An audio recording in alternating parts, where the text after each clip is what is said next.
Bismillahirrahmanirrahim.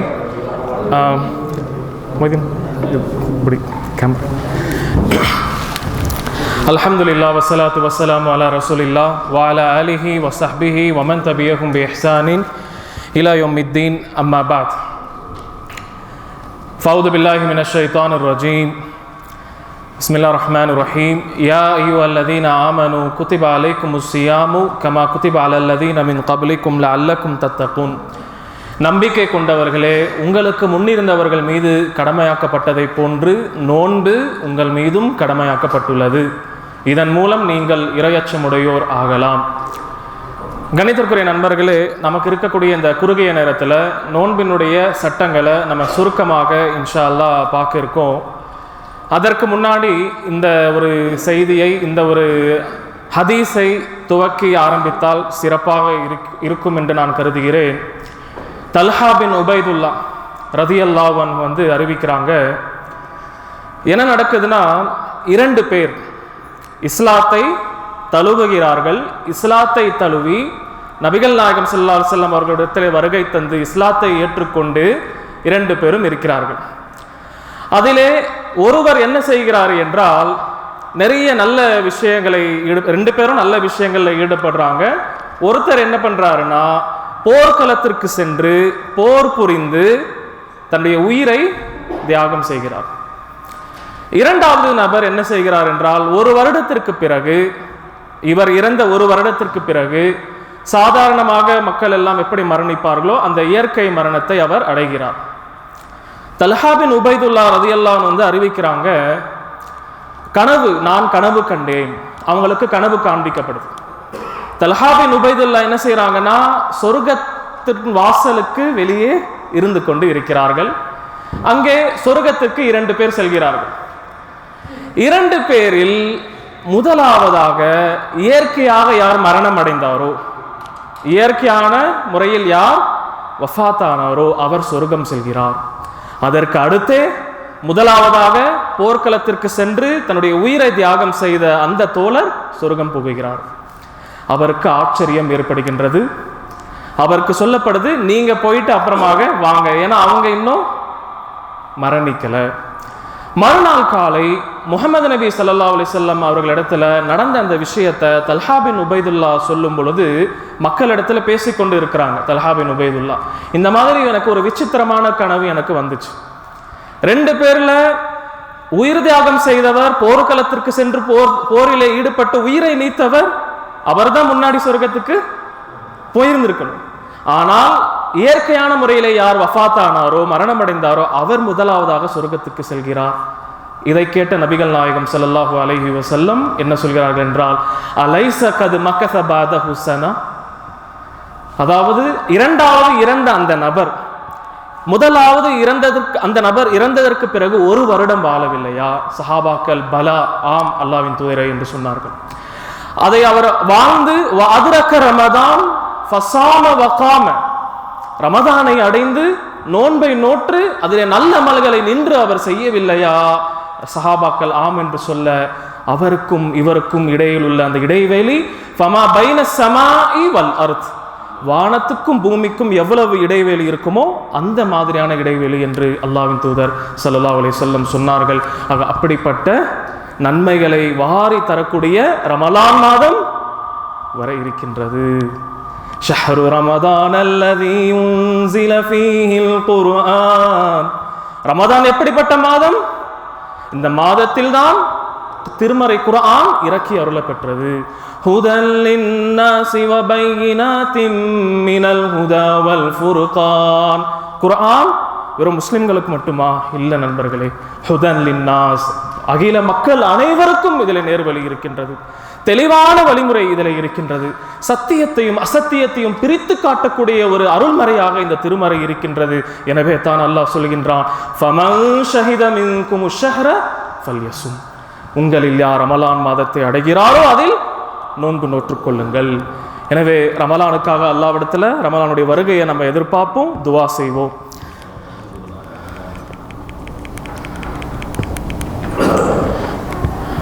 நோன்பின் சட்ட நிலை.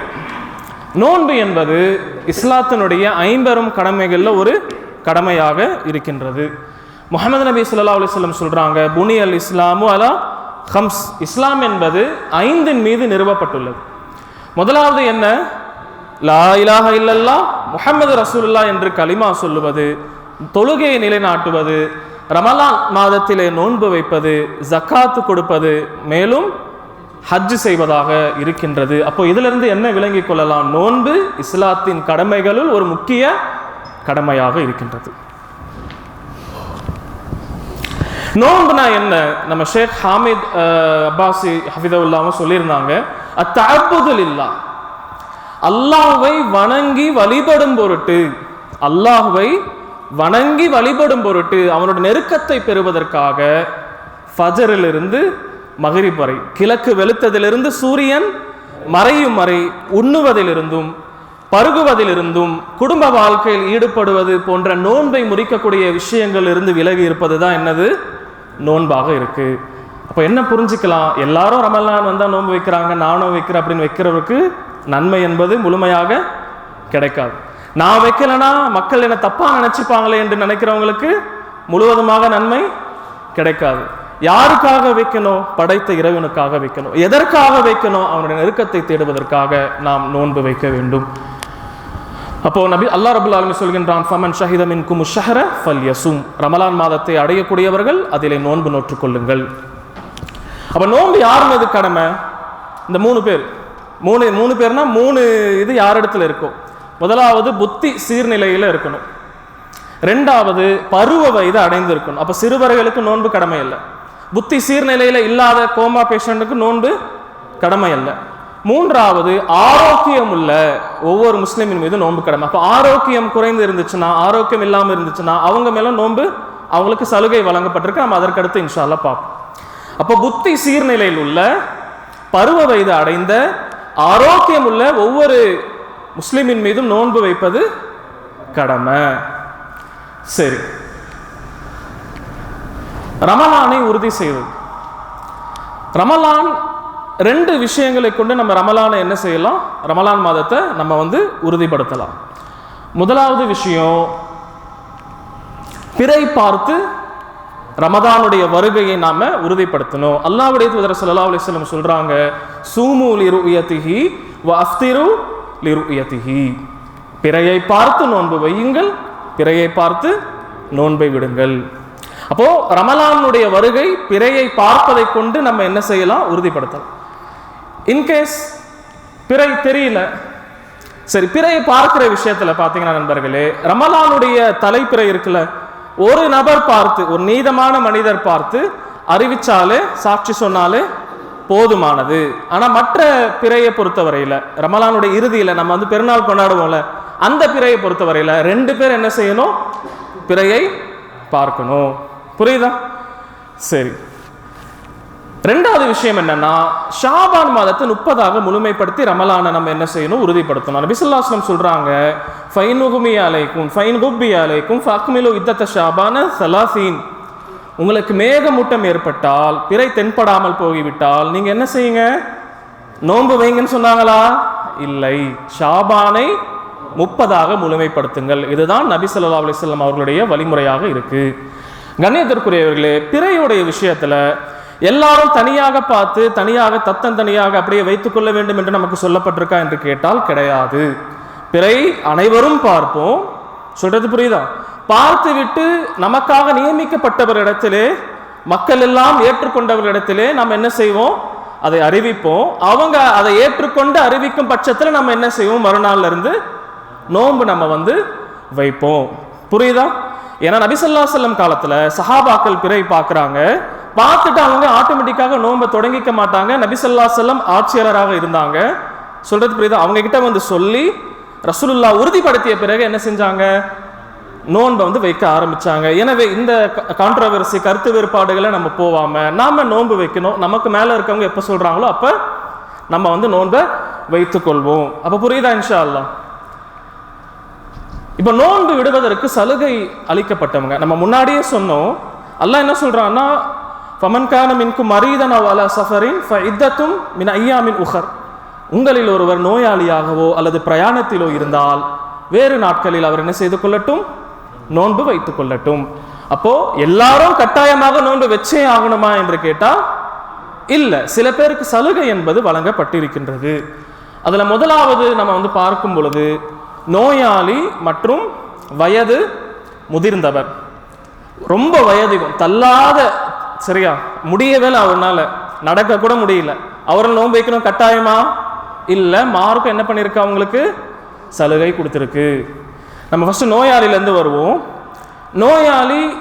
நோயாளியும் அதாவது ஒருத்தருக்கு உடம்பு சரியில்லை, பலகீனமாக இருக்கு, ஆரோக்கியமாக இல்லை, கண்டிப்பாக நோன்பு வச்சாகணுமா? அதில் விளக்கம் இருக்கு. அதில் என்ன இருக்கு? விளக்கம் இருக்கு. எந்தெந்த நோய்க்கெல்லாம், அதாவது எப்படிப்பட்ட நிலைக்கெல்லாம் நம்ம நோன்பு வைக்கணும், எப்படிப்பட்ட நிலைக்கு நம்ம நோன்பு வைக்காம இருக்கணும் என்று சில விளக்கம் இருக்கு. அதை நம்ம புரிஞ்சுக்கணும். சொல்றது புரியுதா?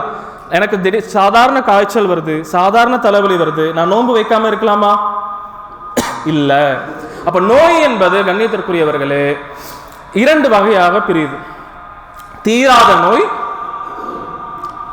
நோய், தீரக்கூடிய நோய். தீராத நோய்னா என்னது? உதாரணம் சொல்லுங்க. பிளட் கேன்சர், அல்லாஹ் பாதுகாக்கணும். அப்ப தீராத நோய் அந்த மாதிரி நிலையில உள்ளவங்க, நோன்பு வைக்க முடியாத சூழ்நிலையில் உள்ளவங்க, நோன்பு வச்சா உடம்புக்கு பாதிப்பு ஏற்படும் சூழ்நிலை உள்ளவங்க, அவங்க நோன்பை விட்டுட்டு என்ன பண்ணுவாங்க? அதுக்கு பகரமாக மிஸ்கினுக்கு உணவளிப்பாங்க. சமைக்கக்கூடிய உணவையை பரிமாறலாம், அல்லது அரிசியா கொடுக்க விரும்பினா நிஸ்ஸா 1.5 கிலோ அரிசியை கொடுத்துடலாம். இது யாருக்கு? தீராத நோய், நோன்பு வச்சா உடல் பாதிப்பாகும் என்று நிலையில் இருக்கக்கூடிய நோயாளிகள். தீரக்கூடிய நோய் ஆனாலும் நோன்பு வச்சா தாங்க முடியாது, உடலுக்கு பாதிப்பு உண்டாகும். ஏன்னா இருக்கணும், வாய்ப்பு இருக்கா இல்லையா?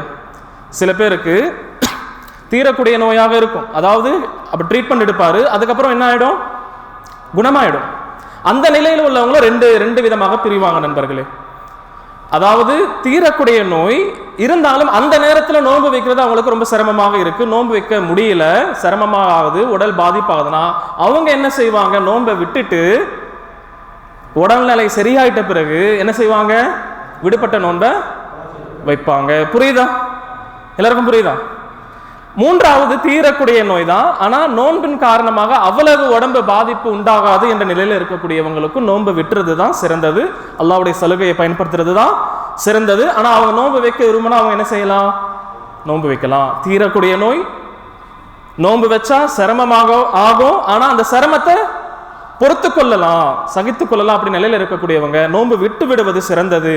ஆனா நோன்பு அவர் வச்சாருன்னா இதனால எந்த பிரச்சனையும் கிடையாது. அது இல்லாம சாதாரண காய்ச்சல், தலைவலி போன்ற விஷயத்துக்கு நோன்பு என்ன செய்யக்கூடாது? விடக்கூடாது. புரிஞ்சுதா இன்ஷா அல்லாஹ்?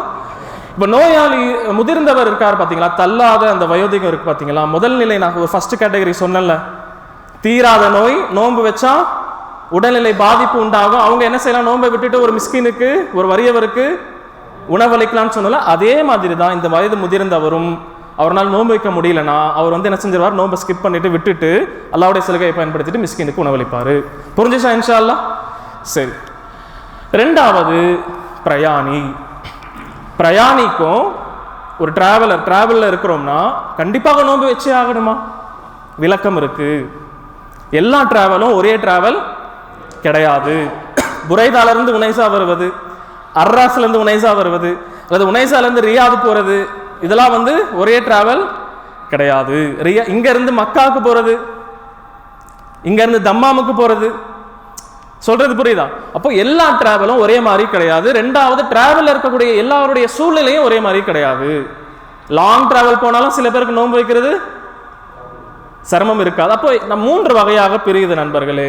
பிரயாணத்தின் காரணமாக நோன்பு வைத்தால் உடல்நிலை பாதிப்பு உண்டாகும், அதாவது மயங்கி விழுந்துருவேன், சொல்றது புரியுதா?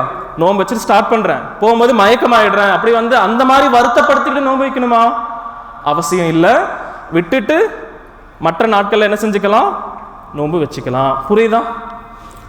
ரெண்டாவது, பிரயாணத்தின் காரணமாக சிரமம் உண்டாகுது, ஆனா அதை சகித்து கொள்ள முடியும், அதை மெயின்டைன் பண்ணிக்க முடியும் எனக்கூடியவங்களுக்கும் சிறந்தது என்னது? நோன்பை வைக்கிறது, நோன்பை விட்டு விடுவது சிறந்தது. ஆனா அவங்க நோன்பு வச்சாங்கன்னா தவறில்லை. அதனல்லாத சாதாரண டிராவல்ஸ்க்காக நம்ம என்ன செஞ்சக்கூடாது? நோன்பை விட்டுறக்கூடாது. இப்போ உதாரணமாக மக்காவுக்கு 2 பேர் போறாங்க, அப்துல்லாவும் அப்துல் ரஹ்மானும் போறாங்க. அப்துல்லா வந்து கொஞ்சம் வயசு கொஞ்சம் ரொம்ப பலகீனம், அதாவது அதிக வயசு, 60 வயசு அவருக்கு. அப்துல் ரஹ்மானுக்கு 30 வயசு. அப்துல்லா அப்துல் ரஹ்மான் 2 பேரும் நோன்பு வச்சு ஸ்டார்ட் பண்றாங்க. மக்காவுக்கு போறாங்க, பஸ்ல போயிட்டாங்க, நல்லா இருக்கு, சூப்பரா இருக்கு. அதுக்கப்புறம் துஹருக்கு பிறகு பார்த்தா சம்ப வெயில், தாங்க முடியல. அப்துல்லா என்ன ஆயிடுறாரு, கீழே விழுந்துறாரு, மயக்கப்பட்டு விழுந்துடுறாரு. அப்ப அப்துல்லா வந்து நோன்பை வைக்கிறது சிறந்ததா, நோன்பை விட்டுறது சிறந்ததா? கொஞ்சம் பேர் தான் சொல்றீங்க. நோன்பை விட்டு விடுவது சிறந்தது இல்லை, கண்டிப்பாக அவரு நோன்பை விட்டு விடணும். என்ன நபி ஸல்லல்லாஹு அலைஹி வஸல்லம் சொல்றாங்க, சஃபர்ல நோன்பு வைக்கிறது லைஸ மினல் பிர், நல்ல விஷயம் கிடையாது என்று அல்லாஹ்வின் தூதர் ஸல்லல்லாஹு அலைஹி வஸல்லம் சொல்றாங்க. ஆனா அப்துல் ரஹ்மானுக்கு எந்த பிரச்சனையும் இல்லை. அவர் வந்து கொஞ்சம் லைட்டா கொஞ்சம் பசி எடுக்குது, வயிறு எடுக்குது, ஆனாலும் தாங்கிக்கலாம் அப்படின்னு அவர் நினைச்சுக்கிறாரு, பேலன்ஸ் பண்ணிக்கிறாருன்னா அவர் வந்து என்ன செய்யலாம், தொடரலாம். அதனால எந்த தவறும் கிடையாது. புரிஞ்சுச்சா இன்ஷா அல்லாஹ்? சரி. அடுத்தது சலுகை வழங்கப்பட்டவங்க பார்த்தீங்கன்னா மாதவிடாய் மற்றும் பிரசவ உதிரப்போக்கு உள்ள பெண்கள் நோன்பை வந்து அவங்க வந்து விட்டுருவாங்க. அதுக்கப்புறம் மற்ற நாட்களில் என்ன செய்வாங்க, விடுபட்ட நோன்பை கதா செய்வாங்க. பெண்கள் பொறுத்தவரையில் அவங்க மாதவிடாய் காலத்தில் இருக்கிறாங்கன்னா தொழுகையை மட்டும் என்ன செய்ய மாட்டாங்க, மறுபடியும் நிறைவேற்ற மாட்டாங்க. அல்லாஹ் சலுகையை கொடுத்துருக்கா. ஆனால் நோன்பு என்பதை அவங்க விடுபட்ட அந்த 5 நாட்கள் 6 நாட்கள் 7 நாட்கள் என்ன செய்வாங்க, அப்புறமா நோன்பை வந்து கதா வச்சுப்பாங்க, நோன்பை வந்து மறுபடியும் வைத்துக் கொள்வார்கள். சரி, 4வது கேட்டகரி யாருன்னா கர்ப்பிணி மற்றும் பாலூட்டும் தாய். இவங்களும் என்னன்னா நோன்பு வைக்கிறதன் காரணமாக குழந்தைக்கு அல்லது தனக்கு ஏதாவது பாதிப்பு உண்டாகும் என்று உணர்ந்தாங்கன்னா அவங்க நோன்பை ஸ்கிப் பண்ணிட்டு மற்ற நாட்கள்ல என்ன செஞ்சுப்பாங்க, கவனிக்கிறீங்களா இல்லையா, கதா செஞ்சுப்பாங்க.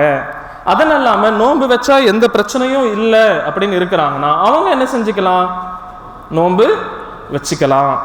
சரியா?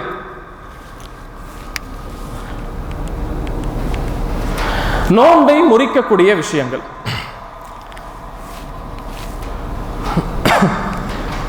வேண்டுமென்றே உண்பது குடித்தால் நோன்பு என்ன ஆயிடும், முறிஞ்சிடும். குடும்ப வாழ்க்கையில நோன்பு வைத்த நிலையில், ரமலான்ல நோன்பு வைத்த நிலையில், பகல் நேரத்தில் நோன்பு வைத்த நிலையில் குடும்ப வாழ்க்கை ஒருத்தர் ஈடுபட்டாருன்னா அவருடைய நோன்பு முறிஞ்சிடும். அவர் அதற்கான பரிகாரம் கொடுக்கணும், மிகப்பெரிய பரிகாரம் அவர் வந்து கொடுக்கணும். 3வது விஷயம் வேண்டுமென்றே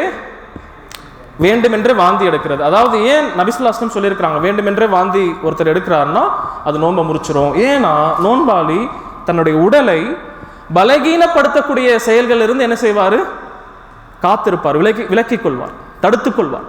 தனக்குத்தானே அவர் பலகீனத்தை உண்டாக்கிக்க மாட்டார். அந்த மாதிரி செய்வதற்கு நாம் தடுக்கப்பட்டிருக்கோம். அதனாலதான் வாந்தியை வேண்டுமென்றே எடுக்கிறதுனால நோன்பு என்ன ஆயிடும், முறிஞ்சிரும் என்பதை நம்ம வந்து புரிஞ்சுக்கணும். 4வது விஷயம் அது ரிப்பீட் ஆயிடுச்சு. 4வது விஷயம் என்னன்னா மாதவிடாய் மற்றும் பிரசவ ரத்தம் நோன்பு வைக்கிறாங்க, இடையில மாதவிடாய் ரத்தம் வந்துருதுன்னா அவங்களுடைய நோன்பு என்ன ஆயிடும், முறிஞ்சிரும். 6வது மிக முக்கியமான விஷயம், விந்து வெளியேற்றப்பட்டால் நோன்பு என்ன ஆயிடும், முறிந்துவிடும். விந்து வெளியேறுவது ஒன்று இருக்கு, வெளியேற்றப்படுவது என்று ஒன்று இருக்கு. ரெண்டுக்கும் அர்த்தம் எல்லாருக்கும் புரியுது தானே?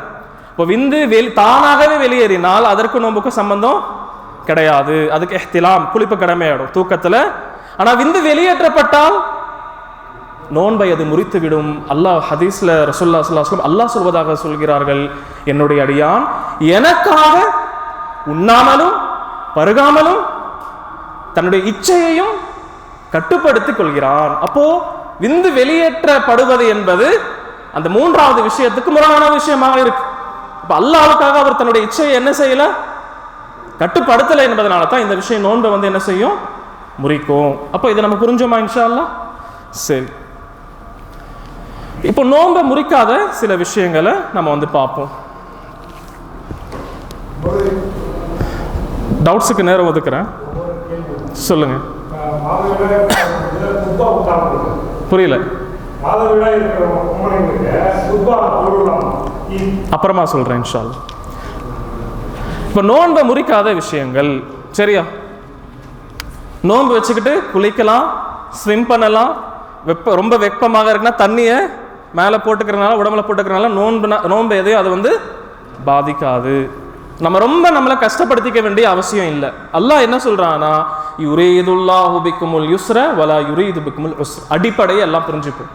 அல்லாஹ் என்ன சொல்றான், உங்களிடமிருந்து அவன் இலகுவையே நாடுகிறான், உங்களுக்கு சிரமம் அளிப்பதை ஒருபோதும் அவன் விரும்பவில்லை. அல்லாஹ்வுடைய மார்க்கம் இலகுவானது. அப்போ குளிக்கிறதுனால நம்ம வெப்பத்தை தணித்துக் கொள்வதனால, தண்ணியை ஊற்றிக்கிறதுனால நோன்பு ஒருபோதும் என்னாகாது, பாதிக்காது, முறியாது. அதே மாதிரி மறதியாக சாப்பிட்டுட்டாலும், நேற்று வரைக்கும் சாப்பிட்டே இருந்தோம், திடீரென்று பகலில் நம்ம நோன்பு வச்சு ஸ்டார்ட் பண்ணிட்டோம், தூங்கி எழுந்திருக்கிறோம், ஒரு 11 மணிக்கு பார்த்தா தண்ணி இருக்குது பக்கத்தில், எடுத்து மடக்குன்னு குடிச்சிடுறோம். அப்புறம் பார்த்தா தெரியுது நான் நோன்பு வச்சிருக்கேனே. அப்போது அவர் மறந்து குடிச்சார் பார்த்தீங்களா, அது அவருடைய நோன்பை என்ன செய்யாது, முறிக்காது, பாதிக்காது. ஏன்னா அல்லாஹ் அந்த நோன்பாளிக்கு நோன்பு வைத்து என்ன செய்யறான், அந்த உண்ணக்கூடிய பருகக்கூடிய பாக்கியத்தை அல்லாஹ் கொடுக்குறான். சொல்றது புரியுதா நண்பர்களே? அப்போ ஆனா எப்போ ஞாபகம் வருதோ அப்போ என்ன செஞ்சிடணும், விட்டுறணும். இப்போ தண்ணியை நான் குடிச்சிக்கிட்டே இருக்கும்போது ஞாபகம் வருதுன்னா சரி ஃபுல்லா குடிச்சிடலாம்னு நினைச்சா என்ன ஆகும்? அளவுகோல் என்ன, ஞாபகம் எப்போது வருமோ அப்போது நிறுத்தி கொள்ளணும். இதுதான் அளவுகோல். அதே மாதிரி 2 பேர் ரூம்ல இருக்கிறோம், ஒருத்தர் இந்த மாதிரி மறந்து குடிச்சிக்கிட்டு இருக்கதை இன்னொருத்தர் பார்க்குறாரு. அவர் என்ன செய்யணும், தன்னுடைய சகோதரனுக்கு அல்லாஹ் கொடுத்த அந்த சலுகையை அவர் பயன்படுத்திக்கிட்டோம் என்று அவர் நினைக்கணுமா? அந்த மாதிரி நல்லெண்ணம் கொள்ள வேண்டிய அவசியம் இல்லை. நல்லெண்ணம் கொள்வதுனா என்னன்னா, அவங்களுக்கு ஞாபகப்படுத்துறது தான் நல்லெண்ணம் கொள்வது. இதை நம்ம புரிஞ்சுக்கணும். சரியா? அதற்கு அடுத்த விஷயம்,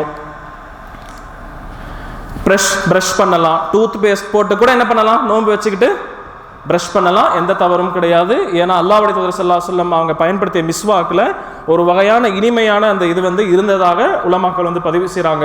எனவே பிரஷ் பண்ணலாம், பகல் நேரத்தில் பண்ணலாம். இது நோன்பினுடைய அந்த ஹதீஸுக்கு முரணாக அமையாது. நோன்பாளி வாயிலிருந்து எழக்கூடிய வாடை அல்லாஹ்விடத்தில் கஸ்தூரியை விட சிறந்தது என்ற ஹதீஸ் இருக்குல்ல, அதுக்கு மாற்றமாக ஆகாது. ஏன்னா நம்ம என்னதான் பிரஷ் பண்ணாலும் அந்த வாடை என்பது அது வரதான் செய்யும். நாமவே கிரியேட் பண்ணிக்க வேண்டிய அவசியம் நமக்கு இல்லை. ஏசி நல்லா ஓடிக்கிட்டு இருக்கு ஒரு ரூம்ல, இன்னொரு ரூம்ல ஏசி ஓடலை. நான் ஏசி ஓடாத ரூம்ல போய் நான் நல்ல வேர்க்க தொழுகிறது சிறந்ததா, ஏசி ஓடுற ரூம்ல போய் நான் தொழுகிறது சிறந்ததா? ஏசி ஓடுற ரூம்ல போய் தொழுகிறது தான் சிறந்தது. கஷ்டத்தை நாமவே உருவாக்க வேண்டிய அவசியம் நமக்கு இல்லை. இந்த அடிப்படையும் நம்ம புரிஞ்சுக்கணும். அதே மாதிரி நண்பர்களே, ஊசி நோன்பு வச்சுக்கிட்டு போட்டுக்கலாம். 2 வகையான ஊசி இருக்கு. ஒன்று இப்போ ஜுரத்துக்காக காய்ச்சலுக்காக போடுற ஊசி, இன்சுலின், சுகர் பேஷண்ட் இன்சுலின் பயன்படுத்துறது. ஆனால் இன்னொரு ஊசி இருக்கு, அது ஊட்டச்சத்து ஊசி, நியூட்ரிஷன் ஊசி. அந்த ஊசி போட்டுக்கிட்டா பசி எடுக்காது, அப்படி இருக்குதுண்ணா டாக்டர், அந்த ஊசி போட்டுக்கிட்டா பசி எடுக்காது. அந்த மாதிரியான ஊசி, ட்ரிப்ஸ் குளுக்கோஸ் ஏற்றுறாங்க பார்த்தீங்களா, அந்த மாதிரியெல்லாம் என்ன செய்யக்கூடாது, நம்ம எடுத்தோம்னா நோன்பு முறிஞ்சிடும். அதனெல்லாம் காய்ச்சலாக இருக்குது, சளியாக இருக்குது, டாக்டர்கிட்ட போகிறோம், டாக்டர் ஊசி போடுறாருன்னா பிரச்சனை கிடையாது. அதே மாதிரி கண்ணு, மூக்கில், காது, மூக்கு, கண்ணில் என்ன செஞ்சுக்கலாம், நோன்பு வச்சுக்கிட்டு ட்ராப்ஸ் கூட போட்டுக்கலாம், நோன்பு முறியாது. அதே மாதிரி ஆஸ்துமா பேஷண்ட் இன்ஹேலரை கூட என்ன பண்ணிக்கலாம், பயன்படுத்திக்கலாம், நோன்பு முறியாது. அதாவது இப்போ நம்ம கஞ்சி செய்கிறோம், ஏதாவது நோன்புக்கு நம்ம செய்கிறோம் பொழுது, நோன்பு வச்சு நிலை செய்யும்போது கொஞ்சம் டேஸ்ட் பண்ணிக்கிறது கூடும். ஆனால் அளவுக்குள் என்ன, மிகைப்படுத்த கூடாது. இப்போ ஒரு 5 மணிலேருந்து ஜூஸ் போட்டுக்கிட்டு இப்படி வாயில் போட்டு கீழே துப்பிடுறது, அந்த மாதிரிலாம் பண்ணக்கூடாது. ஒரு வாட்டி பார்த்தா சக்கரை இருக்கா இல்லையான்னு பார்த்தா போதும். ஒருத்தர் பார்த்தா போதும், 10 பேர் சேர்ந்துக்கிட்டு குடிச்சு துப்பிடலாம், ஜூஸ் என்ன ஆகிடும், காலி ஆகிடும். கஞ்சி டேஸ்ட் பார்க்குறேன், உப்பு பார்க்குறேன், ஒருத்தர் பார்த்தா அல்லது 2 பேர் பார்த்தா போதும். அளவு மீறக்கூடாது, மிகைப்படுத்தல் இருக்கக்கூடாது. அதே மாதிரி வாய் கொப்பளிப்பது, நாசிக்கு நீர் செலுத்துவது தவறில்லை. ஆனால் நம்ம ஒசு பண்ணும் பொழுது, வாய் கொப்பளிக்கும் பொழுதும் நாசியில நீர் செலுத்தும் பொழுதும் கொஞ்சம் கவனமாக இருக்கணும். தண்ணி உள்ள போயிடாம நம்ம கவனமாக இருக்கணும், அதை நம்ம பார்த்துக்கணும். அதே மாதிரி நோன்பு வச்சுக்கிட்டு பர்ஃப்யூம்ஸ் யூஸ் பண்ணிக்கலாம், சென்ட் யூஸ் பண்ணிக்கலாம், தவறு கிடையாது. சரி, இப்போ சில முக்கியமான விஷயங்களை பார்ப்போம். நோன்பு வைக்கிறதுக்கு நியத்து என்னது, கடமையாக இருக்கின்றது. நேரம் 2 மணி ஆகுது, நான் 2:10 இன்ஷா அல்லாஹ் முடிக்க பார்க்குறேன். சரியா? நீங்கள் ஸ்டார்ட் பண்ணி. நோன்பு வைக்கிறதுக்கு நியத்து மஸ்டாக இருக்கு. நியத்து எப்போ வைக்கணும், ஃபஜருக்கு முன்னாடியே கடமையான நோன்புக்கு நியத்து வச்சிடணும். சொல்றது புரியுதா? ரமலானுடைய 3 பேரும் போதும். ரமலானுடைய வருகை வரும் பொழுது அந்த மாதத்தினுடைய முதல் நாள்லயே வந்து நான் நோன்பு வைக்கிறேன் அப்படின்னு மனசுல நினைச்சுக்கிட்டாலே முழு மாதத்துக்கும் போதுமானது. தினந்தோறும் சஹர் பண்ணிட்டு நவைத்து சௌமகதி நனதாய் ஹாதி சனத்தில் இல்லாஹி தஆலா இந்த வருடத்து ரமலான் மாதத்தை அந்த மாதிரி எல்லாம் மொழிய வேண்டிய அவசியம் இல்லை. மாறாக நியத் என்பது உள்ளத்தில் நினைக்கப்படக்கூடியது. நியத் என்றால் எண்ணம், அது வாயால் மொழிவது அல்ல என்பதை நாம் வந்து புரிஞ்சுக்கணும். கடமையான நோன்புக்கு நைட்டே, அதாவது ஃபஜருக்கு முன்னாடியே பண்ணிடணும். கடமை அல்லாத நோன்புக்கு ஃபஜருக்கு அப்புறமாவும் கூட நம்ம என்ன செஞ்சுக்கலாம், நியத்தை வந்து நம்ம வச்சுக்கலாம். புரியுதா? இப்போ நான் என்ன சொன்னேன், கடமையான நோன்புக்கு ஃபஜருக்கு முன்னாடி நியத்தை வச்சிடணும். ரமலான் மாதத்தினுடைய ஸ்டார்டிங்ல நியத்தை வச்சிட்டாலே போதும். இடையில தடங்கள் ஏற்படுது, பிரயாணத்தில் போறோம் அல்லது நோய் வந்துடுது, நோன்பு வைக்க முடியல, அதுக்கப்புறம் திரும்ப ஸ்டார்ட் பண்ணும்போது என்ன செஞ்சுக்கணும், நியத்தை புதுப்பிச்சுக்கணும். உபரியான நோன்புக்கு ஃபஜருக்கு அப்புறமா கூட என்ன செஞ்சுக்கலாம், நியத்தை வந்து வைக்கலாம், தவறு கிடையாது. அதான் நான் சொன்னேன் ஆரம்பத்திலேயே, ரமலானுக்கு ஸ்டார்டிங்லேயே நம்ம நியத் வச்சுட்டா அந்த முழு மாதத்துக்கும் போதும். இடையில தடங்கள் ஏற்படும். தடங்கள்னா சஃபர், நோய், அது எல்லாமே நம்ம வந்து தூங்கிட்டு சஹருக்கு எஞ்சிருக்க முடியல, அப்போ நோன்பு இல்லையா? இல்லை, முன்னாடியே நம்ம என்ன செஞ்சிட்டோம், சஹர் வைக்கணும் தான் படுத்தோம். ரமலான் ஸ்டார்டிங்லேயே நியத்தை வச்சுட்டோம், அப்போ அதுவே போதுமானது. இந்த விஷயம் ரொம்ப முக்கியமான விஷயம் நண்பர்களே. மாதவிடாய் ஏற்பட்ட பெண்கள், பிரசவத்துக்கு அந்த ரத்தம் அந்த நிஃபாஸ்ன்னு சொல்லுவாங்கள்ல, உதிரப்போக்கு உள்ள அந்த பெண்கள், அவங்களுடைய அந்த ரத்தம் வந்து நைட்டே ஸ்டாப் ஆகிடுது. அவங்க உடனடியாக குளிக்கணுமா? அவசியம் இல்லை. ஃபஜர் வரைக்கும் என்ன செய்யலாம், அவங்க பிற்படுத்தலாம். அதற்கு முன்னாடி அவங்க அந்த நிலையிலே என்ன செய்யலாம், சஹரு பண்ணலாம், அதுக்கப்புறம் அவங்க குளிக்கலாம். அதே மாதிரி இரவு தூங்கும் பொழுது நம்ம குளிப்பு கடமையாயிடுதுனாலும் உடனே குளிச்சுட்டு தான் சஹரு பண்ணணுமா? இல்லை. நபி ஸல்லல்லாஹு அலைஹி வஸல்லம் காலை நிலையை குளிப்பு கடமையான நிலையிலே அடைவார்கள், சஹரு செய்வார்கள், அதன் பிறகு குளிச்சுட்டு என்ன செய்வாங்க, நபி ஸல்லல்லாஹு அலைஹி வஸல்லம் தொழுகைக்கு போவாங்க. அப்போ குளிப்பு என்பது எதற்கு கடமை? தொழுகைக்கு தான் கடமை. நோன்புக்கு அதுக்கும் சம்பந்தம் இல்லை. புரிஞ்சுச்சா நண்பர்களே? நம்மளே கஷ்டப்படுத்திக்க வேண்டிய அவசியம் இல்லை. எனக்கு நைட்டு 12 மணிக்கு குளிப்பு கடமை ஆயிடுச்சு, போய் உடனே குளிக்கணுமா? ஹாட் வாட்டர் இல்லை, பிரச்சனை இல்லை. காலையில் எந்திரிச்சு என்ன செய்யுங்க, சஹரு பண்ணிட்டு, சஹருக்கு 10 நிமிஷம் தான் இருக்கு, குளிச்சா 5 நிமிஷம் 7 நிமிஷம் அதுலேயே போயிடும், என்ன சாப்பிட்றது, பிரச்சனை இல்லை. நல்லா சாப்பிட்டுட்டு அதுக்கப்புறமா என்ன செஞ்சுக்கலாம், குளிச்சுட்டு ஃபஜருக்கு போய் தொழுந்துக்கணும். சரி, அதே மாதிரி நோன்பினுடைய சில சுன்னத்துக்களை நம்ம வந்து சுருக்கமாக பார்ப்போம். சஹரு செய்யணும். சஹரு செய்கிறது சுன்னா. தசஹரு, சஹரு செய்யுங்கள். ஃபைன்ன ஃபி சுஹூரி அவ் சஹூரி பரக்கா, சஹரு உணவில், சஹரு செய்வதில் உங்களுக்கு பரக்கத் இருக்கின்றது. அந்த நம்ம ரமலான்ல கண்கூடாக பார்க்கலாம். அப்படியே சஹர் பண்ணாமல் தூங்கிட்டா ரொம்ப கஷ்டமாக இருக்கும். ஆனால் சஹர் பண்ணிட்டு தூங்கினா, நமக்கு சஹர் பண்ணிட்டு நம்ம நோன்பு வச்சோம்னா நமக்கு வந்து ரொம்ப சிறப்பாக இருக்கும். சஹரும் அதை எப்படி சஹர் செய்யணும், கடைசி நேரம் வரைக்கும் சஹர் செய்யணும். சஹரை பிற்படுத்தணும், கடைசி நேரம் வரைக்கும் செய்யணும். 2 நிமிஷம் முன்னாடி முடிச்சுக்கிறது, 5 நிமிஷம் அப்படிலாம் இல்லை, கரெக்டாக அந்த டைம் வரைக்கும் நம்ம வந்து செய்யணும். அப்போ இதுவும் வந்து சுன்னாவாக இருக்கு. சஹர் உணவை தாமதப்படுத்தும் வரை மக்கள் நன்மையில் இருப்பார்கள், நபி ஸல்லல்லாஹு அலைஹி வஸல்லம் உடைய ஹதீஸ். அப்போ இந்த அடிப்படையில் இந்த சுன்னாவையை நம்ம வந்து கடைபிடிக்கணும். இதெல்லாம் வந்து என்னது, சுன்னத்துகள், அதாவது நபியினுடைய வழிமுறைகள். அடுத்த விஷயம், நோன்பு வந்து என்ன செய்யணும், விரைந்து துறக்கணும். அதுவும் வந்து என்னது, சுன்னத்து. விரைந்து துறக்கணும்னா என்னது நபை, அசரு அப்புறம் உடனே திறந்துடணுமா? இல்ல. எஸ், இதா அக்பல லைலு மின் ஹாஉனா வ அத்பர நஹாரு மின் ஹாஉனா, அங்கிருந்து இரவு வந்து இங்கிருந்து பகல் சென்று விட்டால் நோன்பாளி நோன்பை திறந்து விடுகிறார். அப்போ அந்த வக்து ஆயிடுச்சுன்னா நம்ம தேவையில்லாம என்ன செய்யக்கூடாது, டிலே பண்ணக்கூடாது. அந்த நேரத்தில் உட்காந்து துவா ஓதிக்கிட்டு நிறைய பயான் பண்ணிக்கிட்டு 10 நிமிஷத்துக்கு அப்புறம் அதில் எவ்வளோ நேரம் 12 ஹவர் 13 ஹவர் நோன்பு வச்சுட்டு இருந்துட்டு அந்த நேரத்தில் டிலே பண்ணுறது அது நல்லது கிடையாது, சுன்னத்துக்கு மாற்றமானது. அப்போ விரைந்து அந்த வக்துக்கு நம்ம என்ன செய்யணும், நோன்பு திறந்துடணும். அதே மாதிரி கனிந்த பேரித்த பழங்கள் மூலம் துறப்பது சுன்னா. கனிந்த பேரித்த பழங்கள், ருத்தப் இருக்குல்ல, அதில் துறக்கிறது சுன்னா. அந்த ருத்தப் கிடைக்கலன்னா காய்ந்த பேரித்த பழம், சரியா? அதுவும் கிடைக்கலன்னா தண்ணி, லிக்விட் தண்ணி ஜூஸு எதை கொண்டும் நம்ம என்ன செய்யலாம், நோன்பு துறக்கலாம். இது வந்து சுன்னத்தாக இருக்கு. அதே மாதிரி நோன்பாளிகள் நோன்பு வச்சுக்கிட்டு குறிப்பாக நோன்பு துறக்கும் போது என்ன செய்யணும், அல்லாஹ்விடத்தில் துவா செய்யணும். நபி ஸல்லல்லாஹு அலைஹி வஸல்லம் சொல்கிறாங்க 3 பேருடைய துவா அல்லாஹ் வந்து அங்கீகரிப்பான், அதில் நோன்பாளியுடைய துவா என்றும் நபிகள் நாயகம் ஸல்லல்லாஹு அலைஹி வஸல்லம் சொல்லியிருக்கிறாங்க. எனவே இந்த விஷயத்தை நம்ம செய்ய முயற்சி பண்ணணும். அதற்கடுத்து நண்பர்களே, நோன்பு திறந்த பிறகு நம்ம வந்து என்ன செய்யணும்? நோன்பு திறக்கிறதுக்கு முன்னாடி அல்லாஹும்ம லக்க சும்து ஆதாரமற்ற செய்தி. நோன்பு திறந்த பிறகு ஸஹபத் தமஉ வபதல்லத்தில் உரூக் வஸபத்தல் அஜ்ர் இன்ஷா அல்லாஹ். நரம்புகள் நனைந்தன, சரியா? ஸஹபத் தமஉ வபதல்லத்தில் உரூக், தாகம் தீர்ந்தது, நரம்புகள் நனைந்தன, அல்லாஹ் நாடினால் நன்மை கிடைக்கும் என்ற இந்த துவாவை ஒவ்வொருவரும் மனனம் செய்து நோன்பு திறந்த பிறகு பிஸ்மில்லான்றது நோன்பு திறக்கணும். அதுக்கப்புறம் இந்த துவாவை நம்ம வந்து சொல்லணும். சரி, கடைசியாக ரமலான் மாதம் திருக்குரான் அருள பெற்ற மாதமாக இருக்கு. மௌலவி அதை பற்றி ஃபோக்கஸ் பண்ணாங்க. எனவே அல்லாஹ்வுடைய வேதத்தை ஒரு முறையாவது படிக்க உறுதி கொள்வோம், முயற்சி எடுப்போம் இன்ஷா அல்லாஹ். எனக்கு அரபி ஓத தெரியலையா, தமிழ்லையாவது நம்ம என்ன செய்வோம்? மொழியாக்கத்தை வாசிப்போம். அல்லது கிராத்த காது அல்லாஹ் கொடுத்துருக்காங்கல்ல, கேட்குற திறமை இருக்குல்ல, காது நம்ம என்ன செய்வோம்? அந்த செவியை பயன்படுத்தி அல்லாஹ்வுடைய வசனங்களை நம்ம கேட்போம். ஏன்னா ரமலான் குர்ஆனுடைய ஷஹ்ரு ரமதான் அல்லதி உன்சில ஃபீல் குர்ஆன், அது குர்ஆன் இறக்கப்பட்ட மாதம் என்பதால் தான் நோன்பு நமக்கு கடமை. அப்போ குர்ஆனை நம்ம ஒரு முறை ஓதவில்லை என்றால் அது எப்படிப்பட்ட ஒரு துர்பாக்கிய நிலை என்பதை நாம் விளங்கிக் கொண்டு இப்பத்திலிருந்தே ஷெட்யூல் போடுவோம். இப்பத்திலிருந்து என்ன பண்ணுவோம்? பிளான் பண்ணுவோம், ஷெட்யூல் போடுவோம்.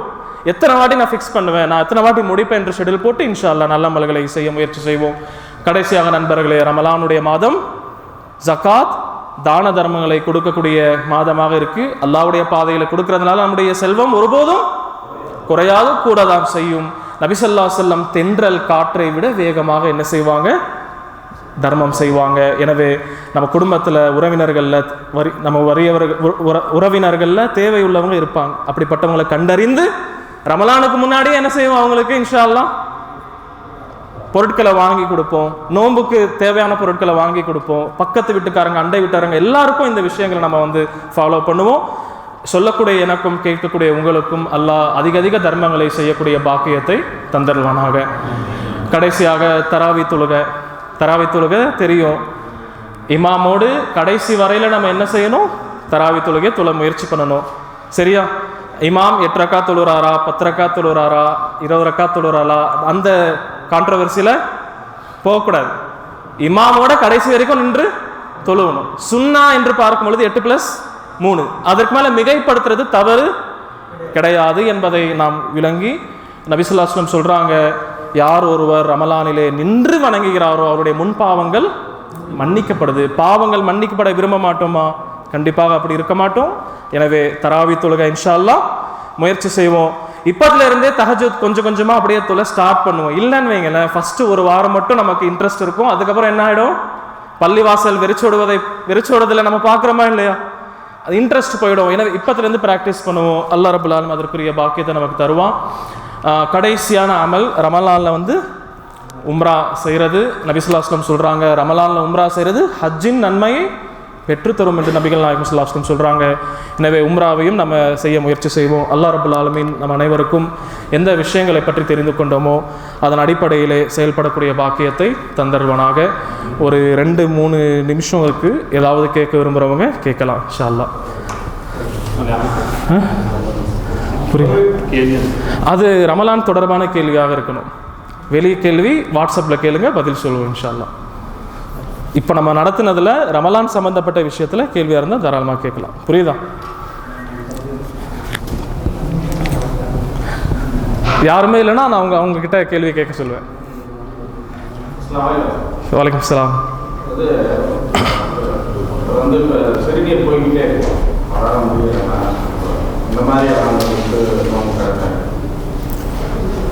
நம்ம சொல்கிற அந்த கேட்டகரியில் ஒரு நாள் நோன்பு சிறுநீர் போகிறதுக்கும் நோன்பு வந்து அவரால் வைக்க முடியும்னா நோன்பு வைக்கணும் அவர் கண்டிப்பாக.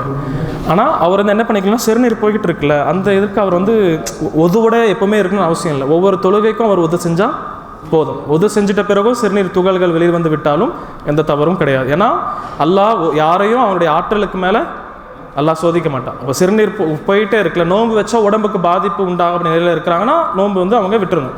ஆனால் அந்த மாதிரி இல்லை, நோன்பு வைக்க முடியும், ஆற்றல் அல்லாஹ் கொடுத்துருக்காங்கன்னா நோன்பு வைக்கணும். ஆனால் ஒவ்வொரு தொழுகைக்கும் சொன்ன மாதிரி என்ன செஞ்சுக்கணும், அவங்க ஒது பண்ணிக்கணும். சொல்கிறது புரியுதா? ரமலான்ல ஜகாத் கொடுக்குறது சொந்தக்காரங்களுக்கு கொடுக்குறது நல்லதா இல்லை வெளியே பதில் சொல்கிறீங்க ஜென்ரலாக தர்மம் செய்கிறது என்பது நண்பர்களே, நம்ம சொந்த பந்தங்களுக்கு ஸ்டார்ட் பண்ணுறது சொந்த பந்தங்கள்லேருந்து ஸ்டார்ட் பண்ணணும். சொல்கிறது புரியுதா? சிறந்த தர்மம் உறவினர்களுக்கு செய்யக்கூடிய தர்மம் சொந்த பந்தங்கள்லேருந்து ஸ்டார்ட் பண்ணணும். அது போக நமக்கு இருந்துச்சுன்னா வெளியில் உள்ளவங்களுக்கும் நம்ம கொடுக்கலாம். ஆனால் இன்னைக்கு ஜக்காத்துன்னு சொல்லிட்டு என்ன நடக்குது சமூகத்தில் நம்ம பார்க்குறோமா இல்லையா? சில பேர் தான் வந்து ஜக்காத்தினுடைய நோக்கத்தை புரிஞ்சிருக்கிறாங்க. சில பேர் ஒரு 1 லட்ச ரூபாய்க்கு வாங்குறாங்கன்னு வைங்க. 1 லட்ச ரூபாய் அவங்களுக்கு ஜக்காத்து கடமையாகுது. 1 லட்ச ரூபாய். அந்த 1 லட்ச ரூபாயில் அவங்க என்ன செய்வாங்க? பல புடவைகள் பல லுங்கிகளை வாங்கி, அதுவும் மட்டமான புடவைகள் மட்டமான லுங்கிகளை வாங்கி என்ன செய்வாங்க? பிரித்து கொடுப்பாங்க. அப்படி கொடுக்கறது ஜக்காத்தினுடைய நோக்கம் இல்லை. ஜக்காத் எதுக்கு கொடுக்கணும்? ஒருத்தருடைய வாழ்வாதாரத்தை உயர்த்தணும். ஒருத்தர் கஷ்டத்தில் இருக்கிறாருன்னா அவருக்கு கொடுத்து உதவி பண்ணணும். பிரித்து கொடுக்கறது நல்ல விஷயம், எல்லா நேரத்திலும் நல்ல விஷயம். நல்லா புரிஞ்சுக்கோங்க, பிரித்து கொடுக்கறது எல்லா நேரத்திலும் நல்ல விஷயம் கிடையாது. கேட்ட கேள்வி பதில் கிடைச்சிட்டா? ஃபர்ஸ்ட் சொந்த பந்தங்கள் வந்து ஸ்டார்ட் பண்ணணும். நல்ல கேள்வி, இது நல்ல கேள்வி மொழி. அவங்க கேள்வி புரியுதா? சவுதி அரேபியாவில் அல்லாஹ் நம்ம துவா செய்வோம். இந்த வாட்டி 2 பேரும் ஒரே மாதிரி வந்துக்கிட்டு இருக்கோம். ரமலானையும் இன்ஷா அல்லாஹ் நம்ம இங்கேயும் அங்கேயும் ஒரே மாதிரி வைக்கிற மாதிரி அல்லாஹ் பாக்கியம் கொடுக்கணும். ஆமீன். ஏன்னா நம்ம எந்த ஷாபானுடைய இதில் இருக்கிறோமோ அதே மாதிரி நம்ம ஊரில் இருக்கவங்களும் அதே டேட்டில் தான் இன்றைக்கி இருக்கிறாங்க, அல்ஹம்துலில்லாஹ். ஆனால் என்ன கேள்வினா, இன்கேஸ் பிறை வந்து அதாவது ஒரு ஊரில் இருக்கக்கூடிய பிறை இன்னொரு ஊரில் வித்தியாசப்படுது. சவுதி அரேபியாவிலேருந்து ஒருத்தர் தமிழ்நாட்டுக்கு போகிறார். அங்கே பிறை வந்து பின்தங்கி இருக்கிறாங்க. சரியா? அங்கே பின்தங்கி இருக்கிறாங்க. அப்போ நான் இந்த கேள்வி மட்டும் பதில் சொல்லிட்டு முடிச்சுக்கிறேன் இன்ஷா அல்லாஹ். ரொம்ப முக்கியமான கேள்வி, இங்கே கவனிங்க நண்பர்களே. சவுதி அரேபியாவில் உதாரணமாக ஞாயிற்றுக்கிழமை பிறை பார்க்கப்படுது. அவர் வந்து செவ்வாய்க்கிழமை ஊருக்கு போகிறார். ஊரில் வந்து திங்கக்கிழமையிலேருந்து தான் பிறையை நோன்பை வந்து என்ன செஞ்சுருக்காங்க? தொடங்கியிருக்காங்க. அப்போ ஊரில் உள்ளவங்க ஒரு நாள் பின்தங்கி இருக்கிறாங்க. அப்போ இவர் வந்து நோன்பு வைக்கிறாரு, ட்ராவல்லையும் நோன்பு வச்சுக்கிறாரு. ட்ராவலில் என்ன பண்ணிக்கிறாரு? நோன்பு வைக்க முடியுது, நோன்பு வச்சுக்கிறாரு. ஊருக்கு போகிறாரு. இங்கே உள்ளவங்க 30 நாட்கள் பிறை தெரியல, 30 நாட்கள் கழிச்சு என்ன செய்கிறாங்க? ஒரு திங்கக்கிழமை பிறநாள் கொண்டாடுறாங்க. ஊரில் உள்ளவங்க செவ்வாய்க்கிழமை கொண்டாடுறாங்க. அப்போ இவருக்கு எத்தனை நோன்பு வரும்? கணக்கில் கரெக்டாக இருந்தீங்கன்னா 31 நோன்பு வரும். 31 நோன்பு வரும். ஏன்னா ஊர்லேயும் 30 வைக்கிறாங்க, ஊர்லேயும் பிறை முழுமைப்படுத்துறாங்க, இங்கேயும் முழுமைப்படுத்துறாங்க. அப்போ ஊர்லேயும் அவருக்கு என்ன 30 நோன்பு வச்சாங்கன்னா இவருக்கு 31 வரும். இவர் என்ன செய்யணும்னா 31 நோன்பையும் வைக்கணும். கூடுதலாக எதுவெல்லாம் ஆகுதோ அதை வைக்கணும். குறைவாக இருந்துச்சுன்னா எக்ஸ்ட்ராவாக ஒன்று வச்சுக்கணும். இந்தியாவிலேருந்து அல்லது ஸ்ரீலங்காவிலேருந்து இங்கே வராரு, இங்கே முன்னாடி இருக்கிறாங்க, இவர் வந்து பின்னாடி இருக்கிறாரு. அப்போ இவங்களுக்கு வந்து 29 பிறை தெரிஞ்சிருது. நல்ல கவனிங்க, 29 பிறை தெரிஞ்சிருது. அப்போ அவருக்கு எத்தனை நோன்பு வரும்? 28 நோன்பு தான் வரும். அப்போ இங்கே உள்ளவங்க 29 நோன்பு வச்சாங்க தானே, பெருநாளை கொண்டாடணும். கொண்டாடிட்டு அதுக்கப்புறமா அந்த ஒரு நோன்பை அவர் வந்து பூர்த்தி செய்யும். சொல்றது புரியுதா? வேற ஏதாவது டவுட்ஸ் இருந்துச்சுன்னா வாட்ஸ்அப் மூலமாக கேட்டுக்கோங்க இன்ஷா அல்லாஹ். ஜஸாக்குமுல்லாஹு கைரன். உங்களுடைய நேரத்தை ஒதுக்கி வந்து சிறப்பித்ததற்காக அல்லாஹ் உங்கள் அனைவருக்கும் நற்கூலிகளை தந்தருவனாக. குறிப்பாக டாக்டர் அவர்களுக்கும் நம்ம வந்து பாராட்டுறோம். அவங்க நேரத்தை ஒதுக்கி வந்தீங்க, ரொம்ப சந்தோஷம் டாக்டர். பாரக்கல்லாஹு ஃபீக்கும். சுப்ஹானக்கல்லாஹும்ம வ பிஹம்திக அஷ்ஹது அல்லா இலாஹா இல்லா அன்த அஸ்தக்ஃபிருக வ தூபு இலைக். இன்ஷா அல்லாஹ் 4 பேராக உட்காந்து போ நண்பர்களே. இன்ஷா அல்லாஹ் சாப்பிட்டு போவோம். ஜஸாக்குமுல்லாஹு கைரன்.